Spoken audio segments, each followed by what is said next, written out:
సిద్దిపేట జిల్లా జప్పాపూర్లో విషాదం చోటు చేసుకుంది. ఛత్రపతి శివాజీ ఉత్సవాల్లో విద్యుత్ షాక్ తగిలి ఒకరు అక్కడికక్కడే మృతి చెందగా మరొకరి పరిస్థితి విషమంగా మారింది. మరో 6గురికి తీవ్ర గాయాలు అయ్యాయి. దాంతో వారిని హుటాహుటిన గజ్వేల్ ఆసుపత్రికి తరలించారు. దీని గురించి మరింత సమాచారం మా ప్రతినిధి రాము లైవ్ ద్వారా అందిస్తారు. రాము, చెప్పండి. సిద్దిపేట జిల్లాలో ఛత్రపతి శివాజీ ఉత్సవాల్లో దారుణం చోటు చేసుకుంది. వర్గల్ మండలము జబ్బాపూర్ లో ఈ రోజు ఛత్రపతి జయంతి సందర్భంగా అయితే జెండా ఆవిష్కరించి పెద్ద ఎత్తున అయితే ర్యాలీలు కొనసాగించినటువంటి పరిస్థితి అయితే ఉంది. అయితే జెండా ఆవిష్కరించే నేపథ్యంలోనే ఈ అపశృతి అయితే నెలకొంది. జెండా విద్యుత్ వైర్లకు తగలడంతో 8 మందికి కరెంటు షాక్ అయితే తగిలినటువంటి పరిస్థితి అయితే ఉంది.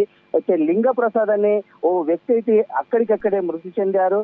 అయితే మరో ఇద్దరికైతే పరిస్థితి అయితే విషమంగా ఉన్నటువంటి పరిస్థితి అయితే ఉంది.